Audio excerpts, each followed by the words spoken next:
Hola a todos y bienvenidos una semana más a Buy the Deep Podcast, tu podcast de inversión semanal. Como sabéis, yo soy Martí Alonso, que soy el fundador y el director de análisis de inversión. Y a mi lado, como siempre, tengo a nuestro querido Albert Mendoza. Albert, ¿qué tal? Hola, buenas, bienvenidos a Buy Podcast, tu podcast semanal de inversiones. Yo soy Albert Mendoza, cofundador de análisis de inversión y amo y señor del canal de YouTube Albert Mendoza. Bienvenidos a Buy Deep. Comenzamos.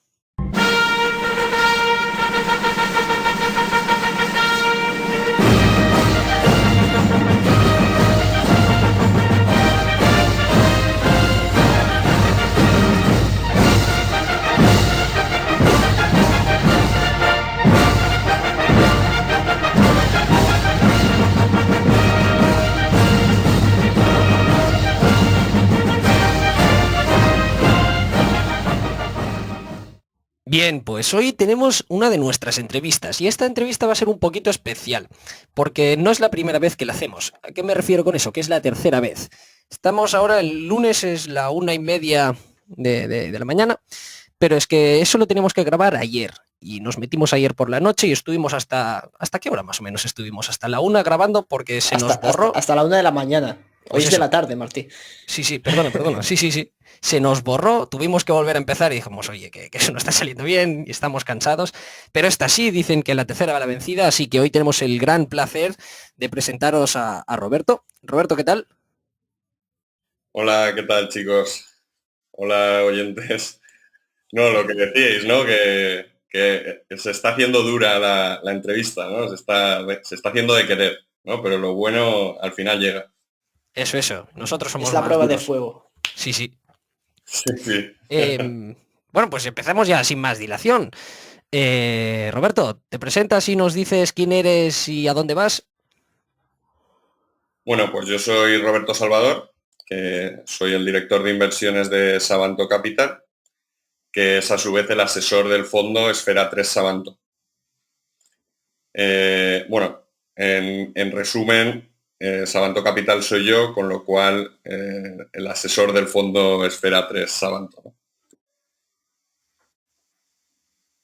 Ujú, muy bien.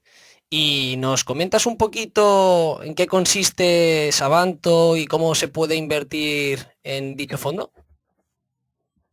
Bueno, Sabanto es un fondo mixto que, bueno, tiene una vocación clara hacia la renta variable, no por nada, sino porque ahora mismo, tal y como está la coyuntura actual del mercado, creo que es donde más opciones de inversión tenemos y más potencial de revalorización.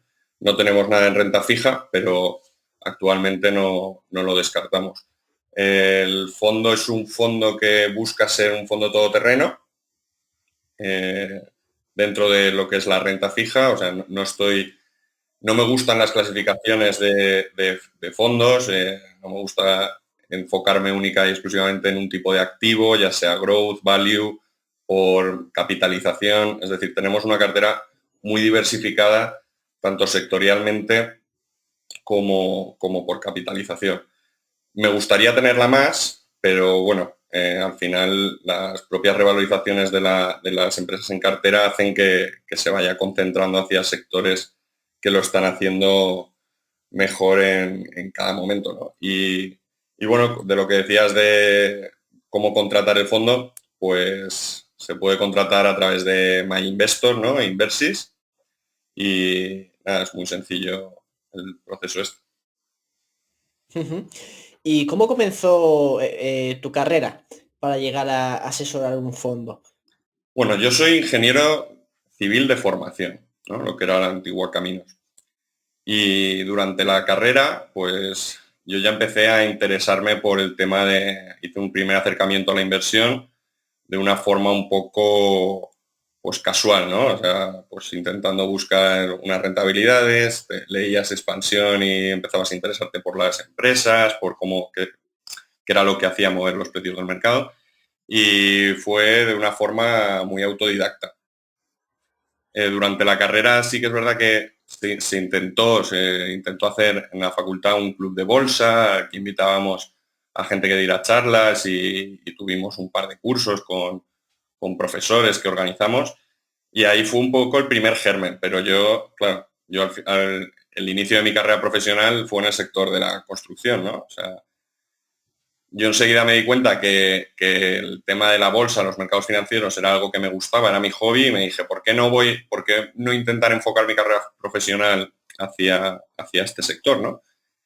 Y bueno, moví un poco el currículum, vi ofertas que había un poco aleatorias, ¿no? Porque tampoco es un sector muy amplio, y vi que al final pues tampoco tenía mucha aceptación el currículum. Entonces dije, bueno, voy a seguir formándome, o más que nada para toda la formación autodidacta que he hecho, pues que haya un papel o algo que lo demuestre, ¿no?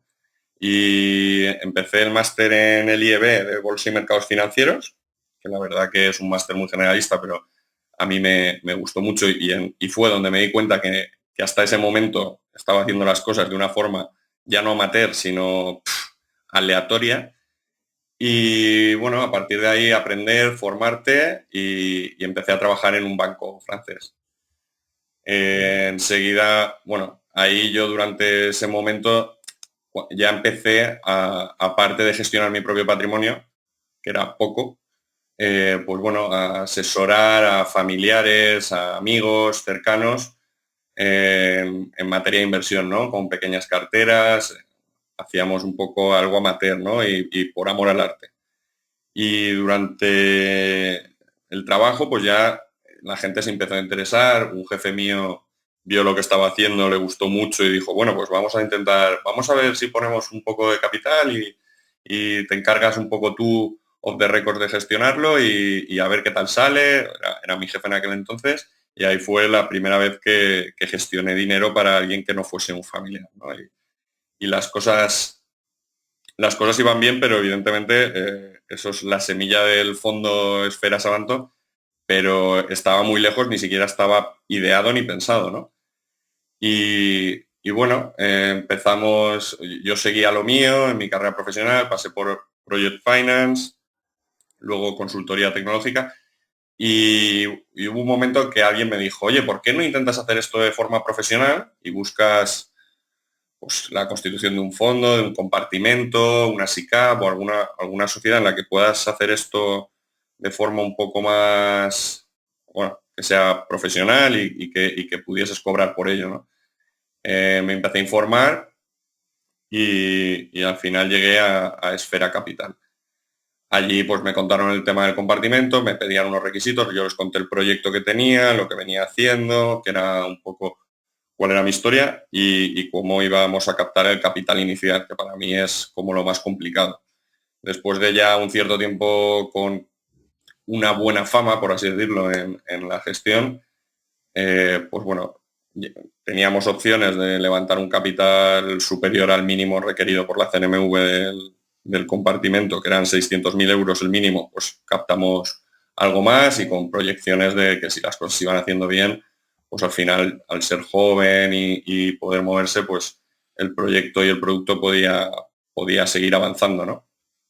Y nada, pues al principio los primeros meses de vida, pues hay una historia curiosa, ¿no? Porque cuando el fondo ve la luz el 17 de marzo del 2020, que no sé cuándo lo emitimos al final el proyecto, pero vamos, casi va a ser el aniversario del fondo. Bueno, pues a los 2 días la agencia de valores, que no tiene nada que ver con la sociedad gestora de Esfera Capital, bueno, sí tiene que ver porque son los mismos dueños, pero están en diferentes compartimentos y son diferentes compañías. Pues la agencia de valores, que era a través de la cual los partícipes iban a hacer las suscripciones, pues fue intervenida por la CNMV voluntariamente por un problema con inversores retail, sobre todo, ¿no?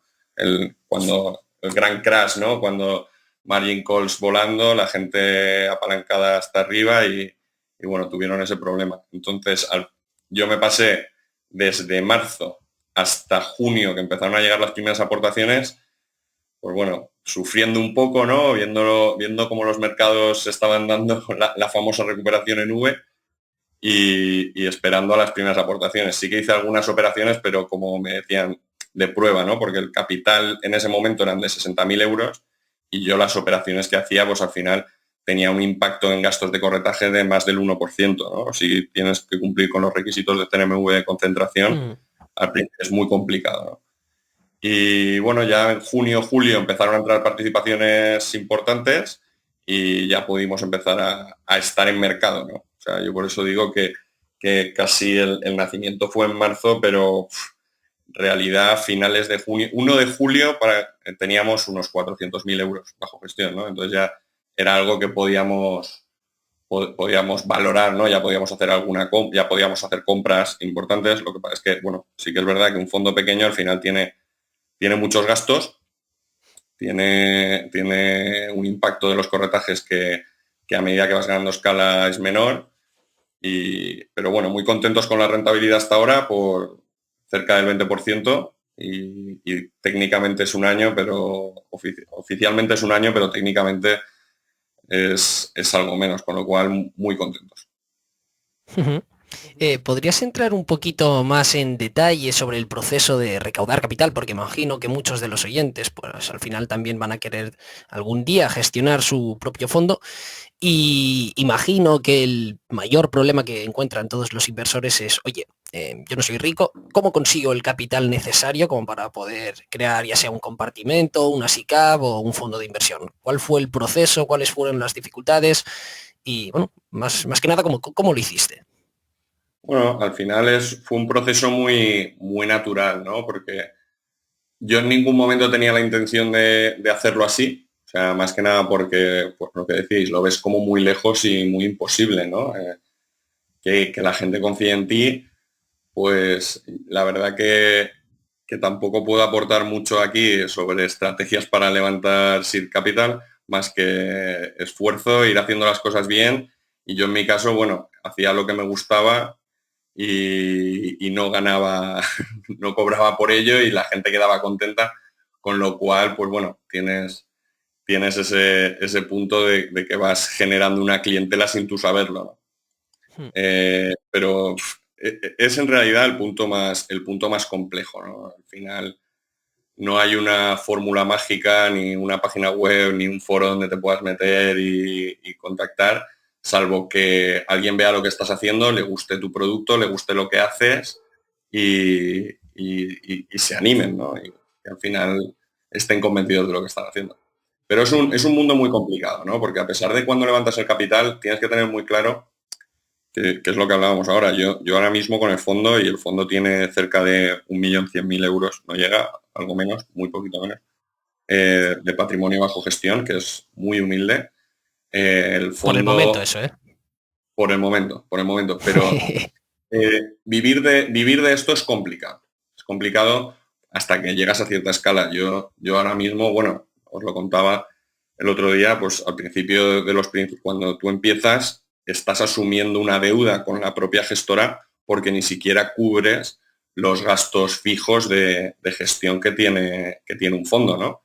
El valor liquidativo diario, comunicaciones con la CNMV, hay mucho trabajo detrás. Por eso hablo también en un plural majestático, porque a pesar de que las decisiones de inversión o el asesoramiento recae el peso 100% en mí, hay un equipo detrás, una gestora detrás que después de Esfera Capital fue absorbida o comprada por Ant Bank, que hacen un trabajo importante y también tienen que cobrar por ello, ¿no? Por eso es complicado, es complicado vivir de esto, pero bueno, si le pones ilusión y muchas ganas, es posible llegar. Vamos, yo animo a todo el mundo.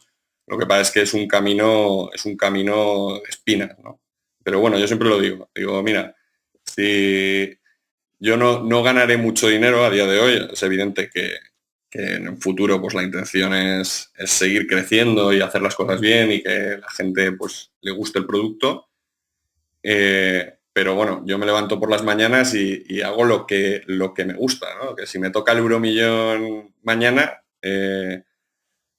al día siguiente me levantaría y haría exactamente lo mismo que iba a hacer si no me tocase, ¿no? Con mucha más tranquilidad, evidentemente, con mucho más patrimonio bajo gestión, pero eso, bueno, eso no está pagado. Es verdad que depende del momento vital en el que te encuentres, los gastos que tengas, es una decisión difícil. No podía estar más de acuerdo con esa reflexión. Al final, Albert y yo lo que estamos haciendo pues es exactamente lo mismo. Bueno, no con nuestro fondo, pero sí con análisis de inversión, que no generamos beneficio como para pagarnos un salario, lo estamos reinvirtiendo todo y yo al menos, eso ya lo voy a dar más detalles en el resumen del mes, que lo estoy dando todo y más por el proyecto. Y ya os vamos a comentar las noticias la próxima semana. Pero bueno, volviendo al cuace de la entrevista, ya has comentado un poquillo, pues, cómo es vuestro fondo, pero sí que tenéis una filosofía un poquito diferente y hacéis las cosas de un modo que estoy bastante de acuerdo y me gusta bastante. Y sobre todo cómo gestionáis el capital allocation, en qué sectores invertís, la diversificación y el peso para dejar recorrido, que las tesis corran, etcétera, etcétera. Y realmente creo que es una filosofía muy interesante y que no está muy aplicado. Al menos lo que hacemos Albert y yo es todo lo contrario, es concentrar como, como locos en unas compañías. Y Y orgulloso.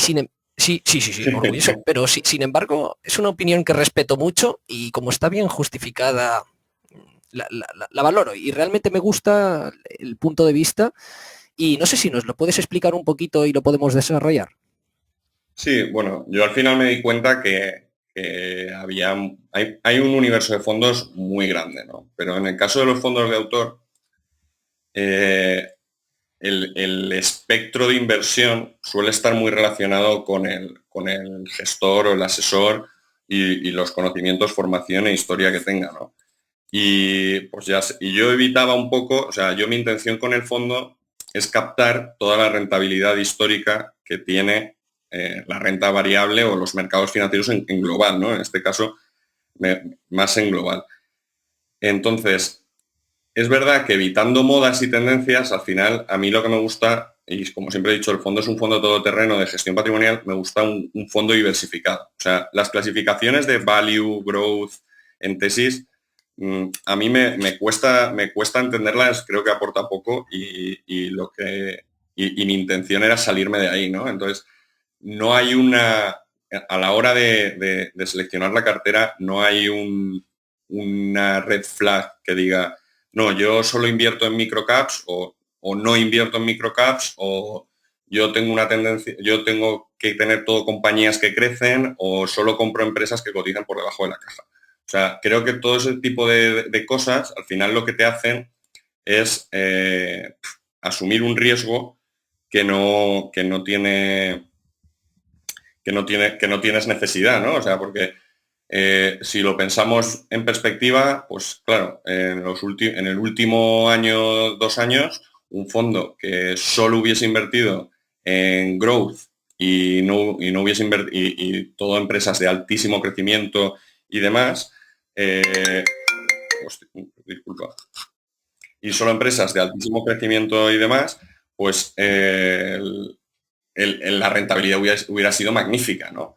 Pero en cambio, pues en otros ciclos hay momentos en los que el value lo hace mejor o momentos en los que si hubiese sido un fondo value, en los últimos 10 años hubiésemos pasado una travesía por el desierto importante, ¿no? Entonces, creo que alejarse de todo este tipo de historias y detalles es algo que, que aporta valor y aporta una diversificación al fondo que le va a ayudar a captar, pues quizá no va a ser el mejor fondo cuando el growth lo haga estupendamente y el value lo haga mal, pero bueno, a largo plazo y sostenidamente en el tiempo tratamos de encontrar rentabilidades pues, adecuadas y apropiadas a los mercados financieros.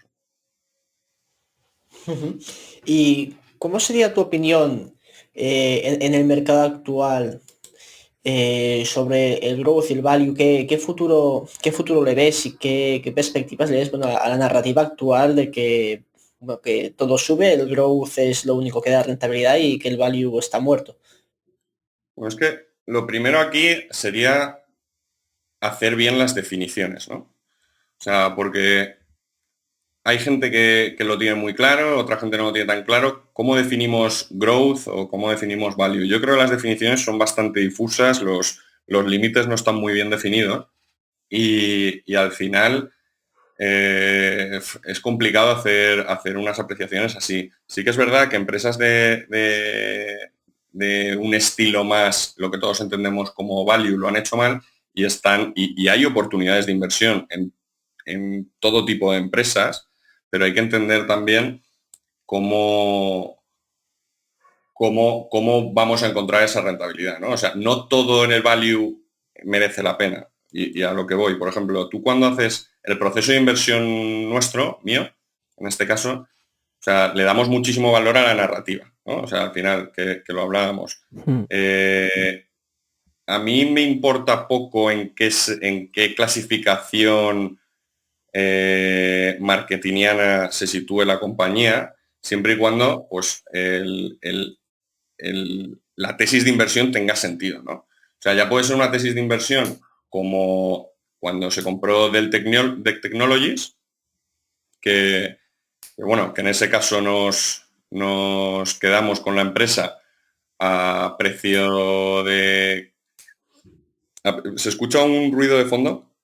No Sí, sé. Bueno, un clic. nos quedamos con la empresa de hardware casi gratuitamente porque estaba cotizando por suma de partes. VMware era el 100% del market cap de Dell, entonces era una jugada un poco más value a pesar de que es una tecnológica, o tenemos Navigator, que es una historia un poco más value, pero voy más a la tesis de inversión, ¿no?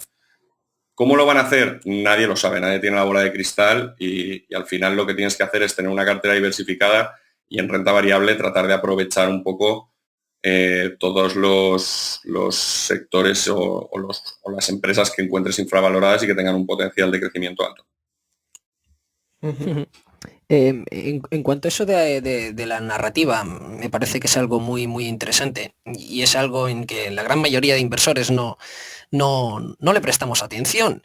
Y también eso va relacionado con el vender porque una empresa sube o el comprar porque una empresa baja y en cómo ponderas al final la cartera y qué pesos le pones a cada posición. Y aquí vosotros también hacéis algo bastante que se suele hacer poco. Así que si nos lo puedes explicar más en detalle eso de por qué no tienes por qué comprar cosas que caen y miras de aguantar todas las subidas.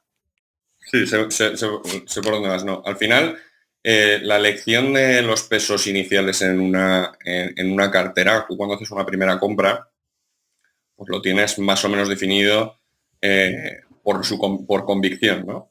O sea, no hay una definición de tengo que tener un 3%, la primera compra es un 3% o un 1%, pero cuando tú tienes una cartera más o menos ya con un tiempo de historia y los pesos, lo que hacen es ir concentrando.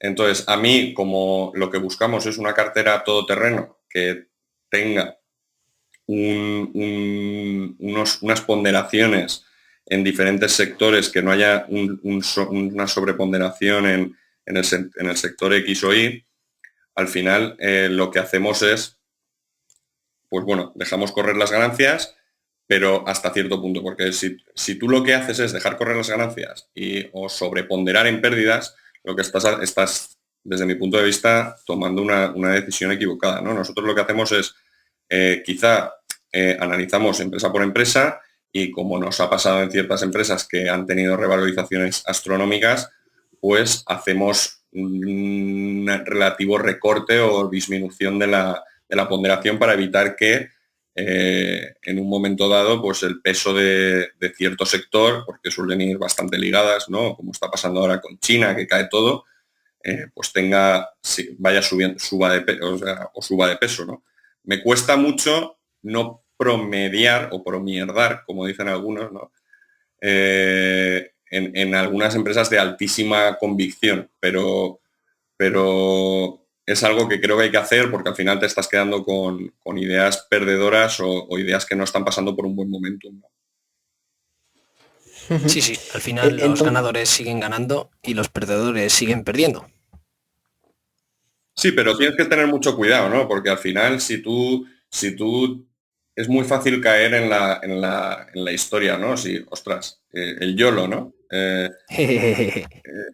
Todo sube y tengo que tener esto. Y todo lo que no está subiendo a lo bestia o todo lo que no es tendencia o moda, estoy fuera, ¿no? Entonces, si tú tienes una cartera que al final, yo eso me preocupa muchísimo, ¿no? Porque es verdad que durante el 2020 pues la cartera tuvo una sobreponderación a sectores de tecnología muy alta, a empresas con una narrativa más growth y más del estilo se iba sobreponderando y a mí me preocupaba, ¿no? Y de hecho íbamos recortando y jugando con los pesos, tratando de tener siempre una volatilidad más o menos contenida, que por cierto, que no lo he dicho antes, pero es la mitad de la rentabilidad, la volatilidad. O sea, el fondo lo ha hecho muy bien en términos de volatilidad. Pero al final tienes que ser muy consciente de qué está pasando en tu cartera, ¿no? Y no caer en modas. Yo creo que la conclusión es no toda la medicina vale para todos los enfermos por igual, ¿no? O sea, hay que definir un poco qué es lo que quieres y tratar de rentabilizar al máximo tus ideas, pero con mucho cuidado. Y hoy por hoy, ¿qué sectores son los que ponderas más y les ves mejores perspectivas de cara al futuro? Bueno, yo sí que es verdad que me libré un poquito de la gran corrección en empresas tecnológicas, aún así, bueno, empresas de crecimiento, porque en enero, o sea, yo hicimos una rotación hacia healthcare y pharma, ¿no? O sea, hacia sectores un poco más de consumo cíclico o supermercados o negocios un poco saliéndonos de la tecnología.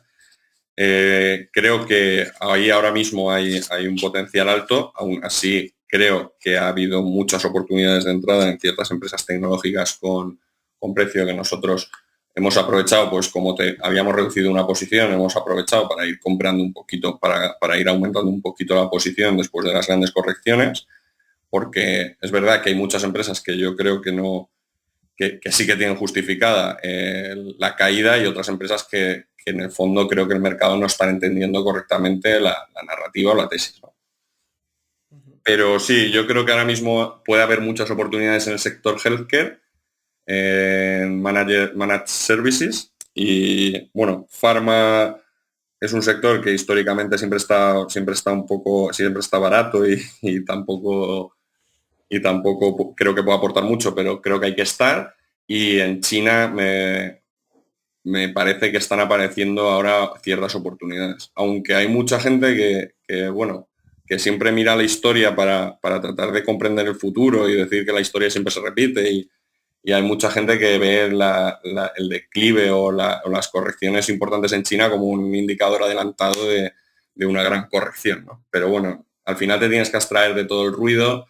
Tratar de hacer market timing es súper complicado, entonces si tú tienes una cartera diversificada que toque muchos sectores, que tengas tesis muy diferentes, pues al final vas a aprovechar en el largo plazo las rentabilidades que te ofrece el mercado, ¿no? Si me permitís, me salto un poquito la estructura del programa y lo digo ya para ir enlazando. Comentabas, bueno, pues lo que os interesa el sector healthcare, que al menos a mí personalmente me resulta imposible de comprender, o sea, es algo que va más allá de mis capacidades. Lo intenté aprender porque al final, bueno, pues siempre cuando tienen algún medicamento que va a ser aprobado, pues pueden haber pelotazos que, bueno, una empresa pasa de generar cero ingresos a vender billones. Pero bueno, para ir enlazando, nos comenta si te parece Centen, que es vuestra primera posición, y así enlazamos con ello. Sí, sí, bueno, Centen al final, lo que tú dices, el sector del healthcare es un sector que exige muchísimo tiempo de monitorización, ¿no?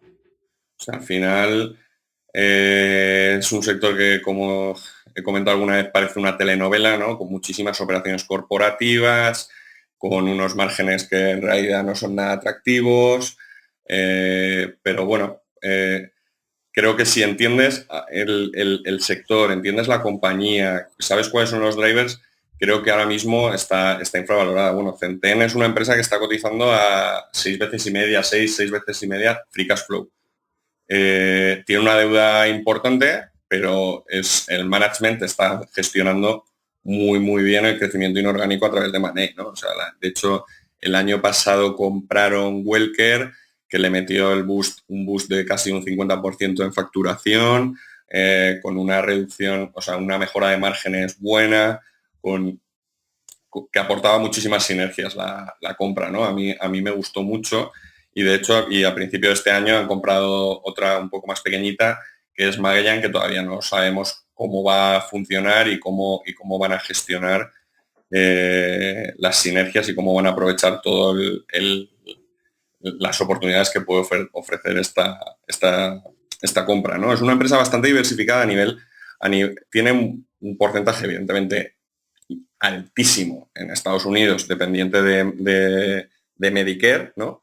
Que no Medicaid, que es el que también está un poco más en el ruido sobre los problemas políticos, de qué va a pasar con este tipo de ayudas, pero yo creo que Medicare más o menos está bastante asegurado. Podrán cambiar un poco el formato, podrán cambiar un poco las ayudas, pero creo que cualquier presidente de los Estados Unidos que se proponga eliminar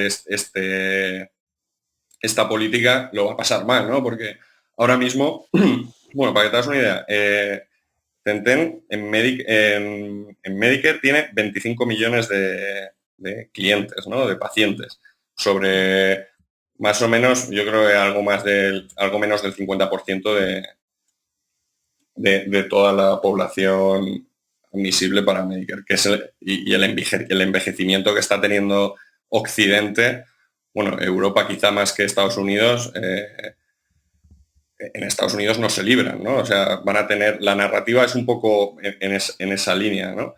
Es una compañía con un expense ratio que al final en el sector del healthcare sería como un beneficio operativo, ¿no? O sea, los costes directos, los costes operativos menos facturación menos costes y tiene un margen del 15%, ¿no? El expense ratio es de 85% más o menos.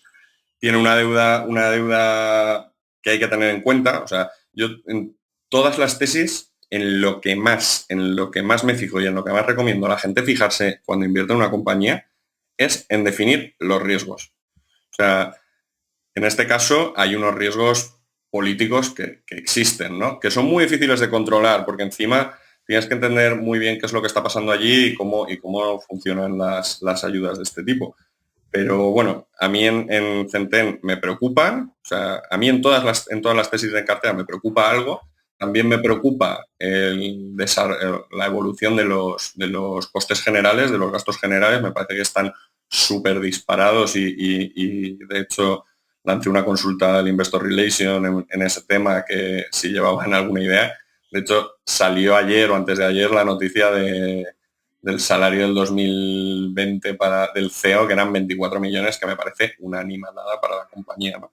Y al final es una empresa diversificada con un negocio bastante cautivo. Sí que es verdad que tienes el riesgo de que dependes de beneficios políticos, o sea, beneficios no, Riesgos. de políticas de inversión, ¿no? Pero también tienes algo de diversificación. Bueno, en España, de hecho, tienen gestión de ambulatorios en la zona de Alicante. Antes gestionaban algunos hospitales que han ido perdiendo, bueno, por políticas de desprivatización. Por esto es lo que tenían, era la gestión privada de ciertos hospitales, y siguen teniendo de centros de salud en Torrevieja, me parece, tienen 3 o 4, pero que vamos, es una parte muy pequeña, y así como con eso tienen muchísima diversificación. O sea, que están plantando semillas en muchos mercados, que al final lo puede convertir en un gigante como United Health, ¿no? Y poco resumida así en unos minutos la tesis de Centene es esa.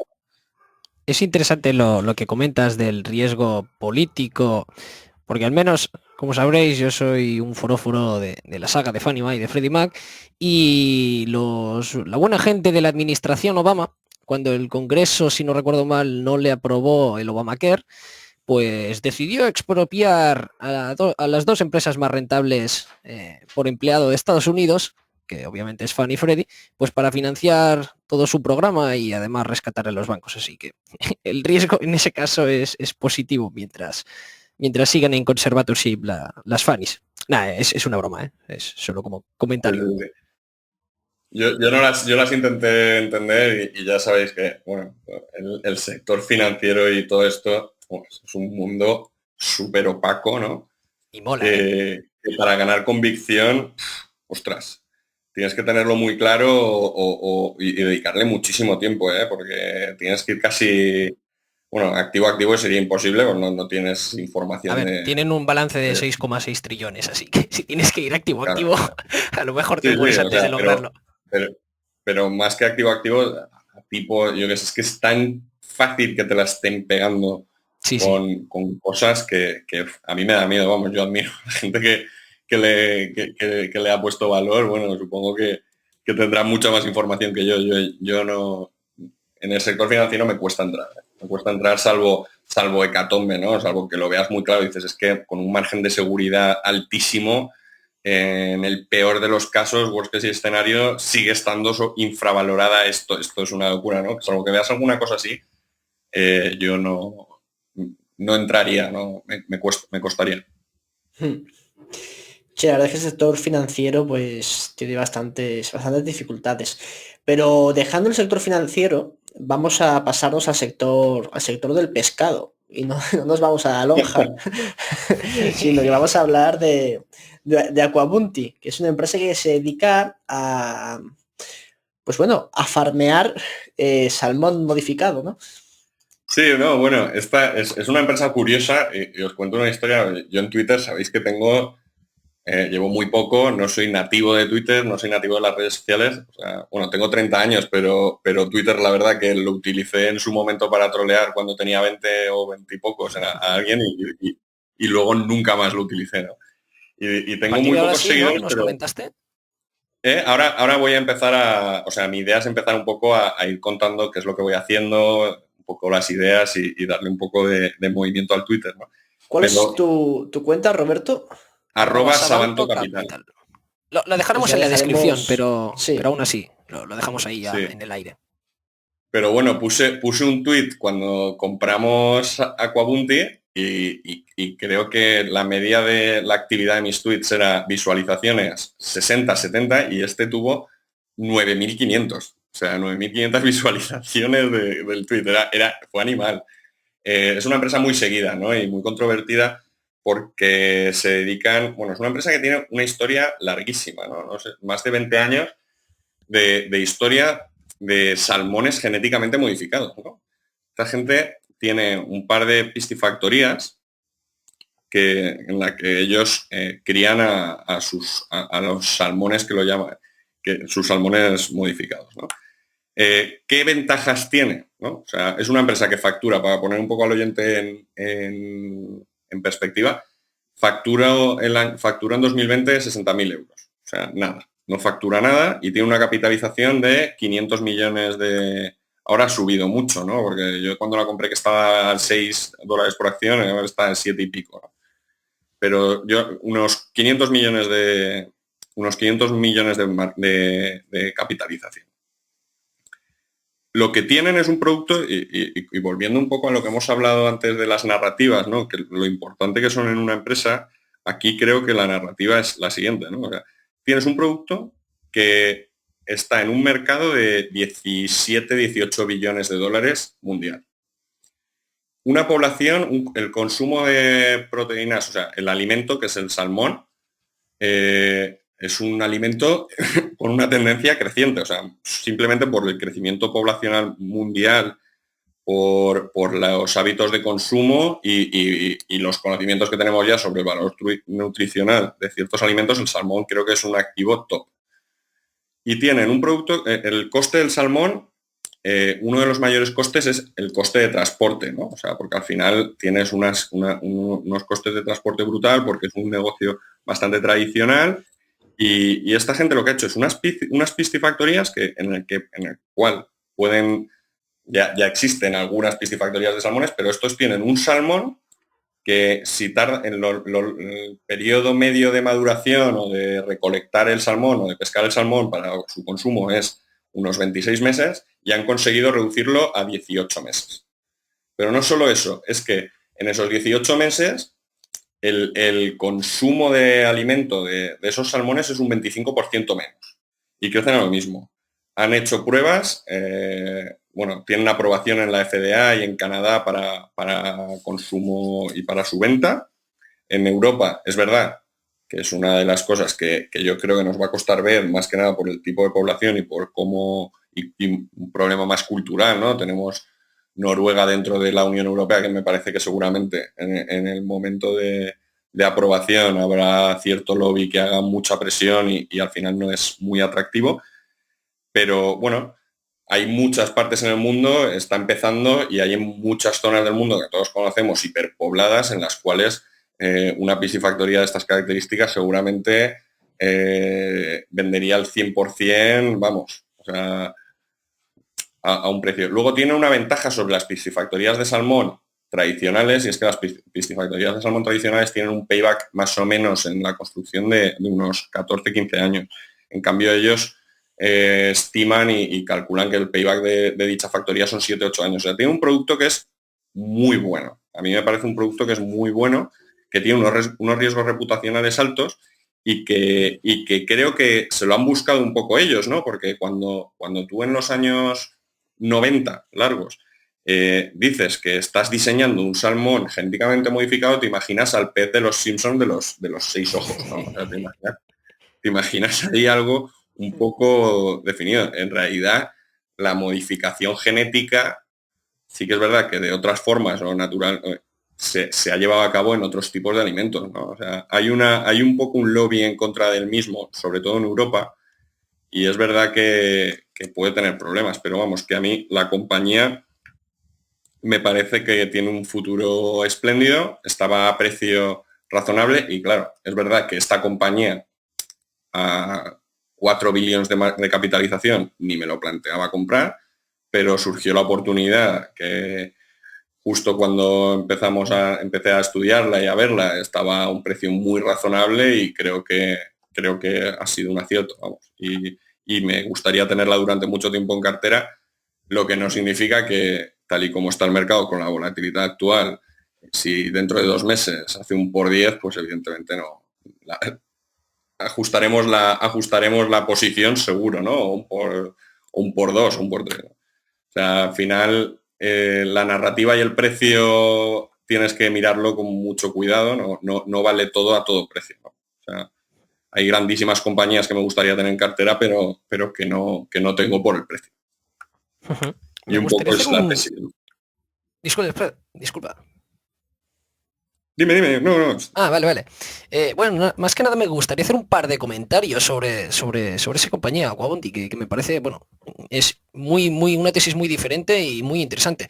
En primer lugar, bueno, pues creo que a nivel de tendencia, creo que es un auténtico game changer, porque es que a lo largo de la historia, incluso a día de hoy, si te dijera qué es lo que mata más gente, si el hambre, las guerras o las enfermedades, pues normalmente la gente suele decir las enfermedades, ya sea cualquier tipo de cáncer o alguna cosa así, o las guerras, pero realmente si tú miras los datos ves que a lo largo de toda la historia y a día de hoy sucede igual, el hambre es lo que provoca la mayor causa de fallecimientos, así que creo que la comida modificada genéticamente, a ver, a mí sinceramente me da un poco de corte eso que decías de la cultura europea, o sea, yo no creo que me emocionase comiendo eso, pero creo que puede ser una buena manera de erradicar uno de los mayores problemas de la humanidad, que al final ha sido el hambre. Y eso en primer lugar. Y en segundo lugar, me gustaría preguntar eso, ¿cómo valoras una empresa en que es todo potencial, pero como tú has dicho, no tiene ingresos? ¿Y cómo nos podemos fiar de las estimaciones del management si al final es todo muy incierto? O sea, eso al final es como comprar casi Venture Capital en el mercado de valores. Justo. A ver, las estimaciones del management te las puedes creer o no. Yo normalmente soy bastante reacio a creerme las estimaciones, sobre todo, más que nada, por un control de seguridad que hago, ¿no? Y hay que haces tus propios deberes, ¿no? Y es verdad que hicieron muchas ampliaciones de capital, hicieron varias ampliaciones de capital a lo largo del año pasado y a principios de este año, con el motivo de de construir nuevas piscifactorías, ¿no? Tú al final puedes hacer un approach de cuántas toneladas van a generar en el año X. Aún así, no deja de ser una historia muy, muy complicada de valorar y ponerle un precio objetivo es muy difícil. Evidentemente, cuando esto vaya avanzando, de hecho, hay una noticia de este fin de semana que han empezado, que tiene un contrato para vender con una cadena de una cadena mayorista de venta de pescado para venderle sus productos y que lo van a empezar a vender. No sé hasta qué punto esto, o sea, los términos del contrato, en cuánto tiempo, cómo van a ser. Pero sí que es verdad que tú puedes hacer una pequeña valoración, puedes hacer un análisis y es verdad que el potencial en el mejor caso tienes un potencial altísimo. En el peor caso, sabemos que existe la posibilidad de que el mundo se vuelva loco y valga cero, ¿no? Es evidente. Pero yo, estadísticamente, la probabilidad que le doy al peor caso, al peor escenario, pues existe, porque sí que existe, pero no creo que la ecuación riesgo-beneficio en este caso es positiva y puede funcionar bien. Entonces, hacer valoraciones, dar un precio objetivo y demás es algo muy, muy, muy complicado en este tipo de compañías. Este tipo de compañías, al final, tú tienes que ir monitorizando cómo va haciéndolo el management, ir preguntándoles qué es lo que ven, qué es lo que van a ver. Al final son empresas muy pequeñas que también es verdad que no comunican todo lo bien que me gustaría, pero bueno, al final es una parte muy pequeña del fondo, ¿no? Y creo que volvemos, igual que no hay que tener todo en value, ¿no? Pues hay que tener siempre opcionalidades a este tipo de cosas. De hecho, lo has comentado en Venture Capital, tenemos otra compañía que bueno, que la dejaremos para otro momento para comentar, que es Kinnevik, ¿no? Que es una compañía sueca, que también tenemos una posición muy pequeñita que se dedica a invertir en Venture Capital, ¿no? Y tiene aparte cotizadas un montón y cuando la compramos, bueno, tiene Zalando, tiene Teladoc, bueno, que tenían de la fusión aquella de Teladoc, pues se quedaron con una parte de Teladoc. Pero una empresa que se dedica un poco que se dedica a comprar en pre-IPOs y en fases semilla de compañías, con lo cual es una buena exposición también al Venture Capital, ¿no? Pero también te digo, el control de pesos, importantísimo, porque si todo mi portfolio fuese este tipo de empresas, yo no estaría a gusto. Y yo al final creo que el cliente o el partícipe del fondo, mejor dicho, quiere una rentabilidad, pero tampoco están buscando aquí el pelotazo, ¿no? Porque el dinero es muy sensible. Pues esta es una compañía muy interesante, la verdad. A mí me parece súper Y curiosa. diferente. O sea, tesis así normalmente entre inversores en valor no lo encuentras ni de coña. O sea, cualquier cosa que haya demasiada incertidumbre, la gente suele huir. Imagino que también es por eso que uno puede encontrar ese tipo de oportunidades. No, hay que tener la mente abierta siempre. Yo creo que, pues un poco volviendo a la filosofía del fondo, ¿no? Si tú te centras solo en un tipo de compañías, es como te estás perdiendo mucha parte del pastel, ¿no? Y estás dejando de estudiar mucho tipo de empresas. Es verdad que es muy complicado y es verdad que el peso que tiene es bajo, bueno, ahora ha subido, pero cerca del 1%, pero esa opcionalidad y tener en cartera una historia que creo que en el largo plazo, además, en responsabilidad social corporativa, a mí me parece que por mucho que tenga un riesgo ESG brutal, porque es salmón genéticamente modificado en Europa, es evidente que a mucha gente no le va a gustar y es que no, tenemos que ser naturales, pero hay una zona del mundo en el que tienen más de 2 billones de población, que es lo que tú decías, que pasan hambre.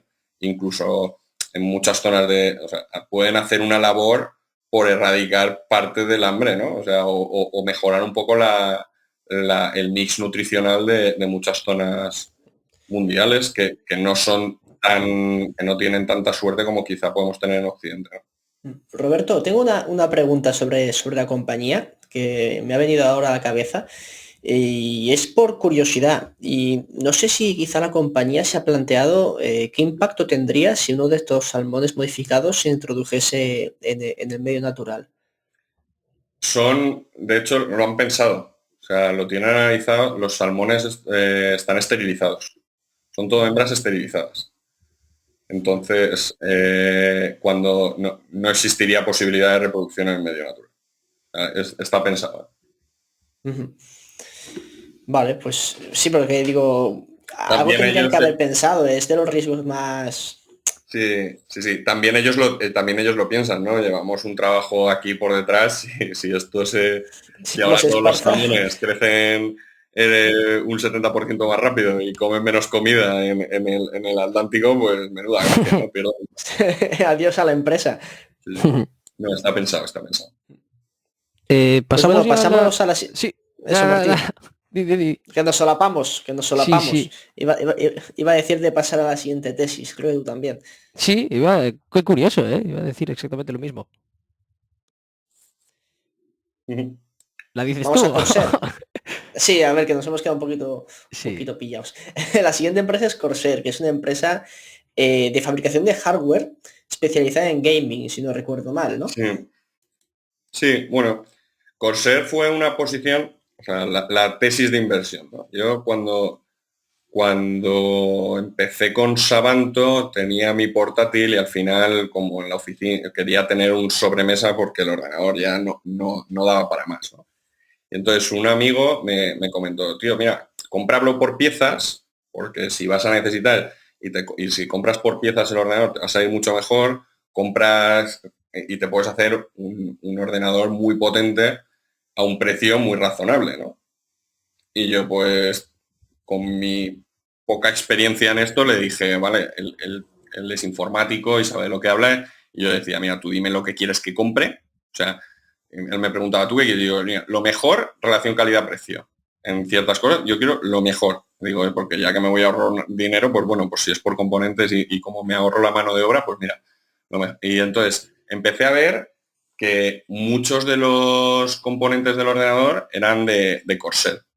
Y yo en ese entonces, pues Corsair evidentemente salió a cotizar en septiembre, esto te estoy hablando en junio, pues, o mayo, junio, pues dices, pues no tengo, no lo tienes en el radar. Y bueno, y varios componentes eran de Corsair. Y cuando a primeros de septiembre empezó a sonar que empezó las noticias pues, del IPO, la due diligence inicial y tal, y yo dije, ostras, esto me suena un montón, me suena un montón, me suena un montón. Y entonces me acordé, ¿no? Y empecé a ver los números y dije, bueno, ya verás, esto seguro que es la típica empresa porque, claro, era todo una relación por precio brutal en componentes de ordenador. ¿Eh? O sea, este que sabía me decía, no, tienes que comprar este, que es que no hay rival. En la alimentación, no hay rival, que esta es la mejor, calidad-precio, no te rayes, tal, no sé. Y sin ningún tipo de interés. ¿no? Y entonces, de repente, empiezas a ver la IPO y yo pensaba, "Buah, esta empresa perderá dinero. Digo, pues porque si lo venden tan barato. Y no era así, no era así. Llevaban ya, o sea, habían tenido una evolución, evidentemente, como cualquier empresa de relativamente nueva creación, aunque llevan ya unos años, y ya estaba generando caja y tenía beneficio, poco, pero beneficio. ¿no? Y evidentemente yo creo que aprovecharon un poco el año 2020, que tuvieron un boom en facturación y dijeron, vamos a salir a bolsa. Cuando empecé a hacer números, dije, jolín, esto, negocio de hardware, ¿no? O sea, aburridísimo. A pesar de que sea un tema de gaming y que puede ser un sector diferente, los márgenes son muy estrechos, es un negocio pues que no es quizá el sector en el que quiera estar. No es lo más atractivo, pero empecé a mirar. En el año 2020 preveían un crecimiento del 60%, al final fue el 70% en facturación. ¿no? Y luego empecé a ver todo el tema de producto especializado de gaming, que serían periféricos, ¿no? Y entonces, hablando con gente que les gusta mucho y gamers y demás, me decían, no, el teclado de Corsair si te gusta jugar al gaming, es el mejor teclado mecánico que puedes tener por relación calidad-precio, yo ahí no me cambio. Los cascos, y empiezas a ver que en el mundo del gaming, que bueno, que yo ya era algo que iba siguiendo y iba buscando algún tipo de inversión ahí, a pesar de que desarrolladores de juegos tampoco me gustaban porque tenían mucha incertidumbre, son ciclos un poco difíciles de prever y esperar la aceptación de los videojuegos que saquen. Entonces yo era un sector al que quería tener exposición y no sabía muy bien cómo, ¿no? Y entonces empiezo a ver esto y digo, ostras, claro, en Twitch ves que ciertos streamers de muchísimo renombre empiezan a tener, o sea, se ponen los cascos de Corsair, tienen un setup con unas luces, con un no sé qué, y al final te das cuenta que el streaming es un hobby que que están teniendo cualquier adolescente y no tan adolescente, ¿no? O sea, al final es un hobby más que está muy bien aceptado, porque yo cuando con 14 años me ponía a jugar al ordenador, a mí me regañaban. Decían, estás perdiendo el tiempo, vete al parque y vete a jugar al fútbol, ¿sabes? Entonces yo creo que ha habido un cambio generacional que está mucho más aceptado también por el acelerador de tendencias que ha sido el COVID en este caso. Y yo estoy convencido que al final tienes un producto muy específico que es hardware, pero y periféricos muy muy enfocados al gaming, que la tasa de reposición de estos activos es muy diferente a la tasa de reposición que puede tener Dell, que también la tenemos, que normalmente vende pues a empresas, que tiene su negocio de periféricos y hardware también está muy enfocado a empresas y cliente corporativo, que la tasa de reposición quizá, pues yo qué sé, hasta que se rompa el teclado, ¿no? Pero si tú eres un tío que está delante de una cámara durante 3 horas al día, 5 días a la semana, y te gusta estar ahí, te gusta vacilar, al final tú quieres ir a la última, ¿no? Entonces tiene ahí unas implicaciones un poco diferentes a lo que podría ser cualquier tipo de empresa de periféricos. Y entonces a mí me empezó a gustar. De hecho, es la posición que yo creo que más rentabilidad ha tenido. Y bueno, la compramos en la IPO, la semana de la IPO, sobre los 17, luego hicimos más compras, ¿no? Porque nos empezó a gustar y llegó a estar a 50 y tantos y recortamos posición después porque aquí se ve muy bien el tema del que hablo de monitorizar, ¿no? Cuando hicieron la presentación de resultados, yo estaba conectado y empecé a escuchar. Y hubo una cosa que no me gustó, ¿no? Porque a mí me preocupaba mucho cuál era la capacidad que iban a tener de mantener el crecimiento a lo largo de los años. Si el COVID iba a ser un one-off o si iba a ser algo que podía ser estable. Y es evidente que ellos ya sabían que no, o sea, que no vas a crecer al 70% anual. Sería una locura. O sea, tendríamos todos 10 teclados en casa. Pero el guidance que dieron para el año 2021 me molestó tanto que lo dieran que dije, no, porque es que dieron un guidance con muy poca visibilidad, con una justificación muy baja y no me gustó, ¿no? Dije, es verdad, me lo puedo creer más o menos, pero no puedes, o sea, no me gusta cuando el management hace ese tipo de cosas. Entonces reduje la posición casi a la mínima expresión.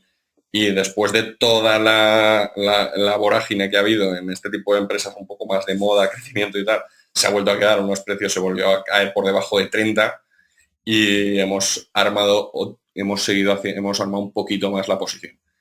Pero porque sí que ahí ya creo que está a derribo. O sea, en 40 y muchos 50 creo que estaba en precio, pero es que a 29, 30 me parece que el potencial de revalorización es altísimo como saquen unos buenos resultados. Entonces, armamos un poquito más la posición.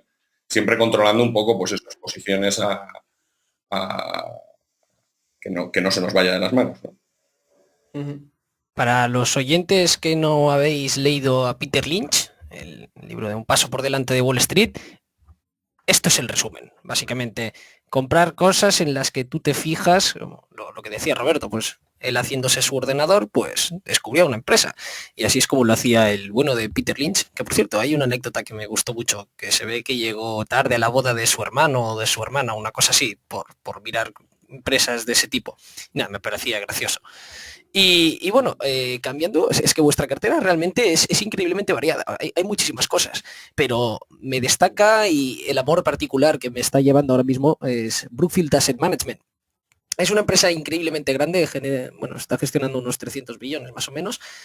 Así que si nos puedes dar un poco de 4 pinceladas, porque es que es la directiva al menos es brillante. O sea, yo que estoy mirando ahora activo, cuando ves las adquisiciones que hacen, dices, es que son unos pillos, pero es que son listos con ganas, ¿eh? Sí, al final es una empresa que en cualquier noticia corporativa siempre gana. O sea, Sí, tal cual. yo me planteé mucho pues invertir en property partners y al final es que es una empresa que tener en cartera te aporta tanta diversificación.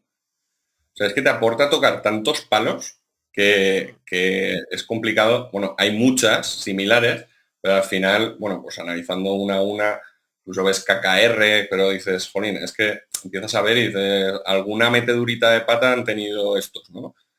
Alguna mala inversión han tenido, pero es que empiezas a ver Brookfield, que también hay algunas cosas que pueden gustarte más o menos, pero ves una empresa tan diversificada, con una gestión tan buena, bueno, que queríamos tener en cartera. También es verdad que es una posición que se construyó pues casi al inicio del fondo y no sé, y no hemos ido aumentando, porque también es verdad que no queríamos que el potencial de revalorización, yo que sé, en este tipo de monstruos es complicado de ver, ¿no?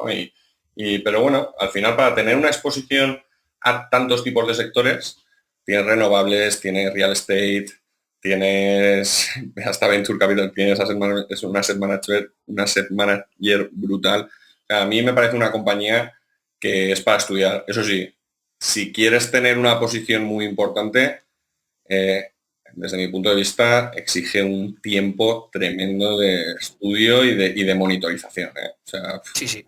porque es complicado, es complicado porque son tantas patas, hay tanta noticia corporativa, ahora el holding me quedo, o sea, me saco de cotizar a una filial. Es una empresa que da mucho trabajo de tener, pero vamos, que creo que se quedó a precios muy golosos en junio, bueno, mucho más golosos en marzo, abril, yo no pude comprar, pero luego también tardó más en darse la vuelta y aprovechamos la posición la situación para armar una posición. Pero sí, me gusta mucho, el management es increíble y siempre quieres tener empresas ganadoras y gente ganadora en tu portfolio, ¿no? Es con lo que decías de, bueno, la dificultad. Bueno, no creo que sea difícil, porque al final son negocios de infraestructura que son relativamente sencillos de entender, no es que sea muy complicado entender el negocio. Lo que sí es que me está sorprendiendo muchísimo la opacidad, o sea, que si lanzan un fondo que tiene porcentaje, que además tienen otras filiales que tienen participación en el fondo, lo hacen todo a través de las Islas Bermudas y bueno, de hecho es una de las tesis short que cambian la contabilidad un poco como quieren, que sí es cierto que hacen algunos ajustes contables, pero no creo que lo hagan. A ver, no he indagado aún, no he rascado tanto lo suficiente y dudo que lo logre de ser así, pero no creo que haya ningún tipo de fraude y todo eso, ni mucho menos, sino es que son unos listillos y lo que quieren es no pagar impuestos. Así que siempre buscan No, la hombre, manera también es un de negocio, ahorrarse un céntimo. es un negocio más globalizado, pocas empresas. Entonces, al Sí, final, pues sí. bueno, tiene su punto y no sé lo ético o no ético que puede ser estar en Bermudas frente a estar en Toronto, ¿no? Pero Todo lo que sea no pagar impuestos es ético. Es un deber moral. Sí, tal cual. Y eso lo empiezas a pensar así cuando te toca pagar impuestos. sí. O te haces autónomo o te haces libertario. Puf. Pero de manera automática, además. Que me lo digan a mí. Bueno, hay que ser solidarios, hay que ser solidarios, pero bueno, a ver Pero dónde con, vamos. pero con el dinero de otros. Exacto. Como los políticos. Pero bueno, dejemos el tema Que nos desviamos. acabaremos aquí enchichaos despodricando Sí. en el podcast y nos plan. ¿Tenéis algo más que añadir? Yo creo que no. Yo creo que lo ¿Hablamos de podemos ya Bitcoin dejar por aquí. hablamos de Bitcoin o terminamos? Lo de Sí. Bitcoin lo dejaremos para otra ocasión mejor. Bueno, de hecho lo podemos anunciar ya.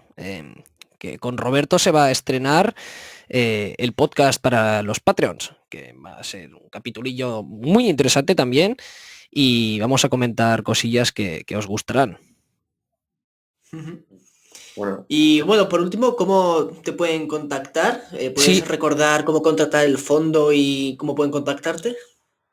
Sí, bueno, primero decir que espero que haya gustado la entrevista, que aseguro yo que sí. Que no sé cuál de las tres ha sido la mejor, no las tengo todas conmigo, porque la primera la verdad que salió espectacular. Esperemos que se haya grabado y no haya que hacer una Esperemos que se haya grabado, confirmo. A ver, estamos los tres grabando, cada uno con su programa y yo además con dos. O sea, si esta vez ya no sale, dejo de hacer el podcast al final.